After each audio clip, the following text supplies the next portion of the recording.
Hey guys, so in this Blender tutorial, I'm going to be showing you how to make this beautiful abstract fantasy sundown HDRI or sky texture to be implemented in your scene. And I'm going to be dropping a link to the scene I use in the video for those of you who need it and want to use it to follow along. But you could use this on your own personal scene or other stuff. So with that said, let's get into it.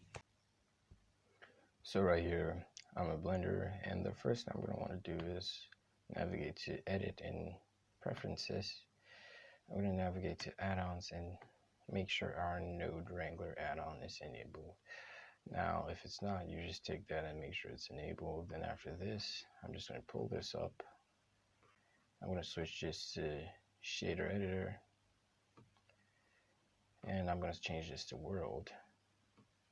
After that, I'm going to move to the render view. Now we have this, so I'm just going to simply turn off the fog for now because I don't really need that.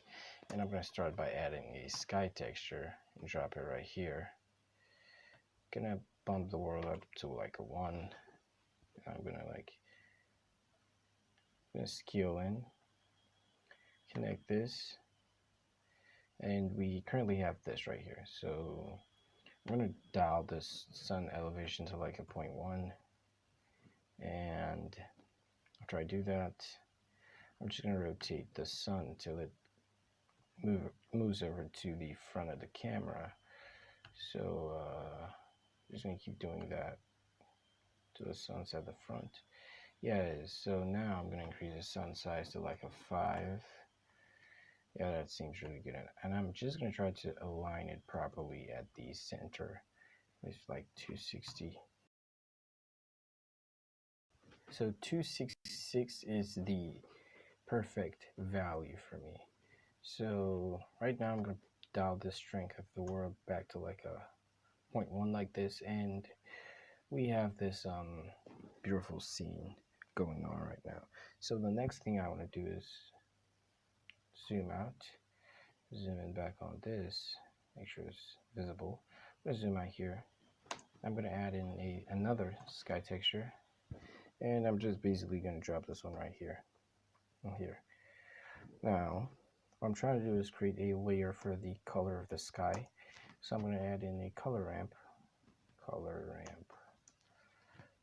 put that right there. I'm going to connect this color to the factor,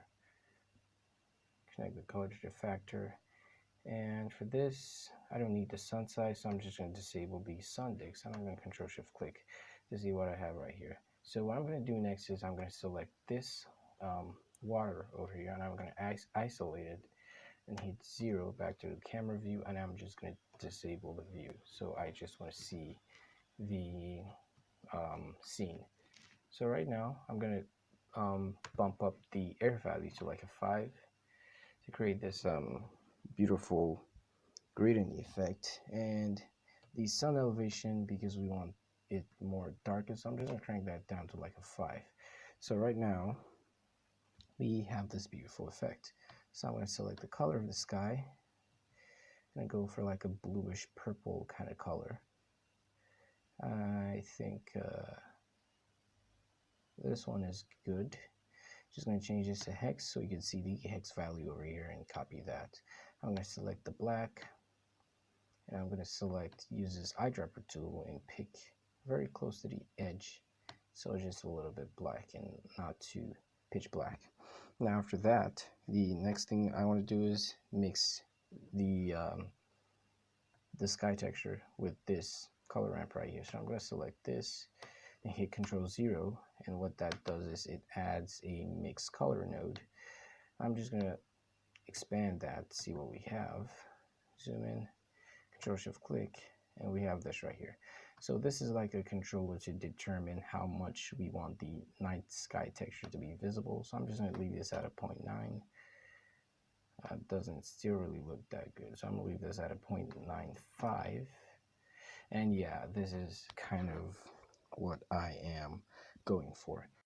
Next process is to begin to add these stars. So I'm going to search for a Voronoi texture, drop that right here, zoom in, make sure it's visible.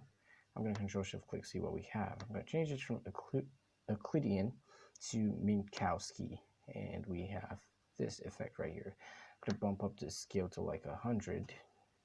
The detail, I'm just going to leave that like that. And the roughness, that looks really, really good. So I'm going to add in a color ramp,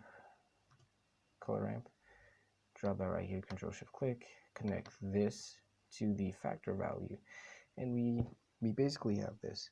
So I'm going to flip this color ramp because I want the dark areas to be like the space and the stars to be the white areas. So I'm going to zoom in a little bit to see what I have.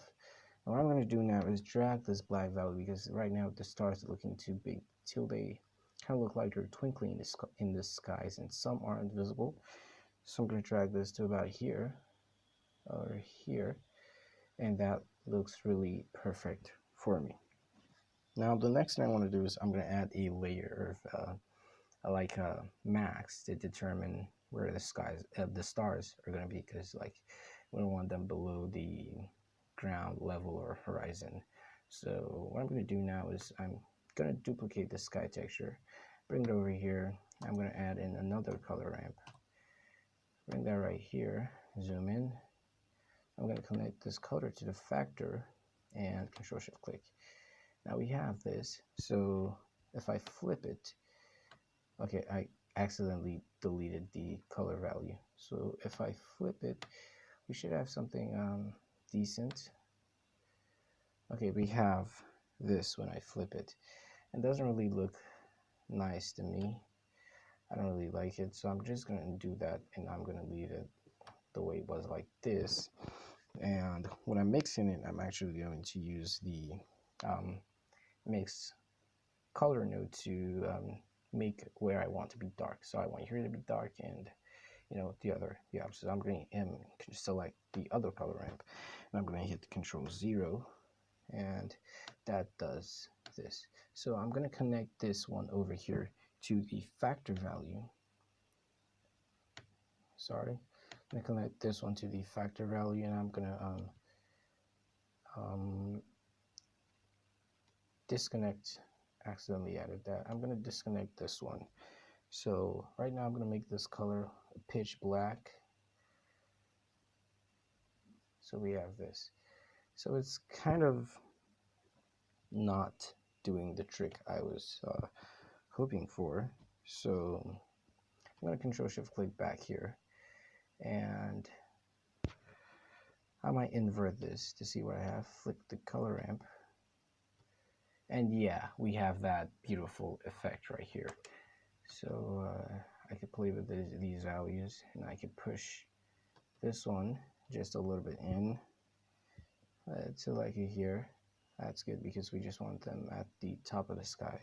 So the next thing I want to do is, you can end it right here, but I would just want to add another extra layers of detail. In fact, I think I'm going to crank this density value up to like the scale to 250, so the skies are more populated. And you might not see them right now. I think 250 is too much, but when I add the emission, they should be really visible. So the other layer of detail I want to add is the noise texture. I want some areas to be less stars, and I want others to be more stars.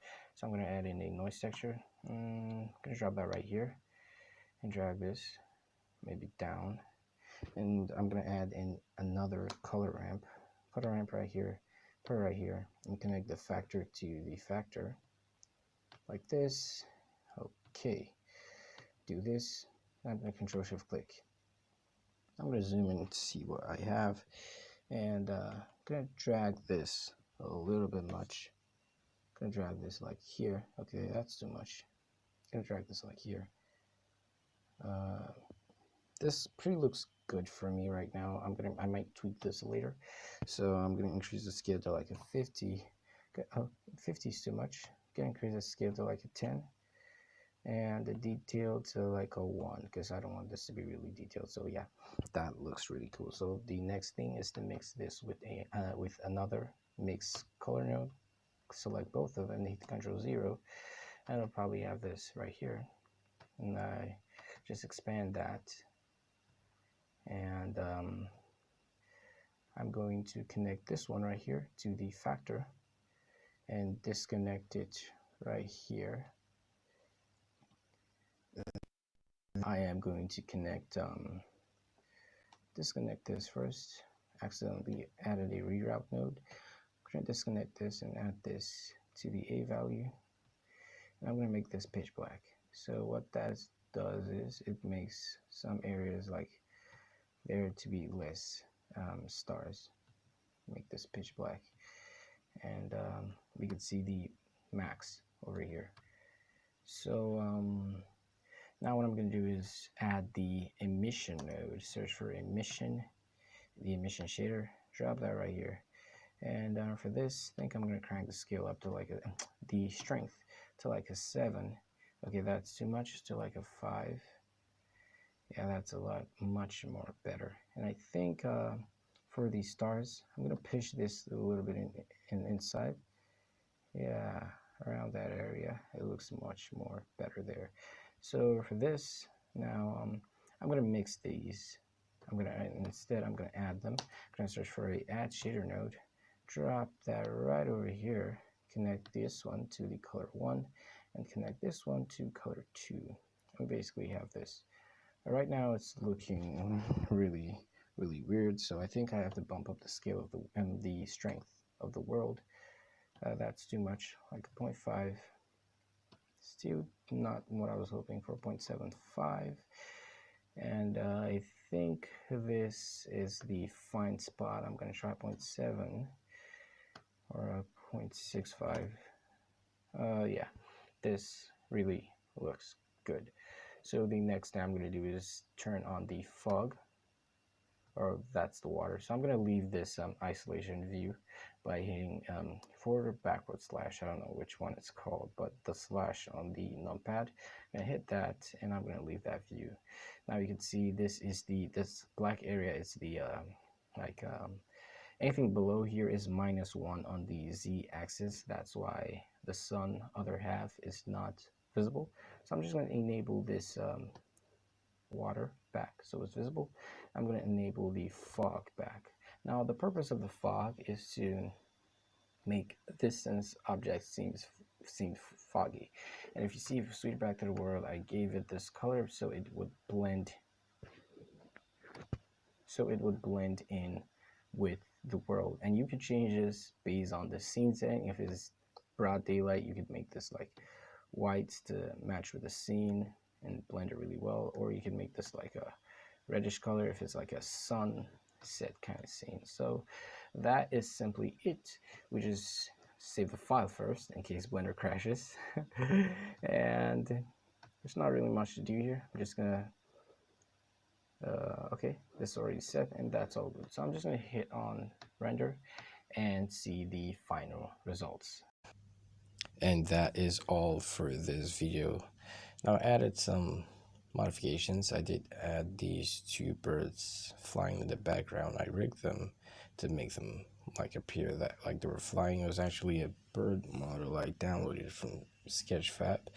If I can't find it, I'd provide the link in the description in case anyone wants to use this. If you found this video helpful, be sure to leave a thumbs up and subscribe to the channel, and I'll see you in the next one. Peace.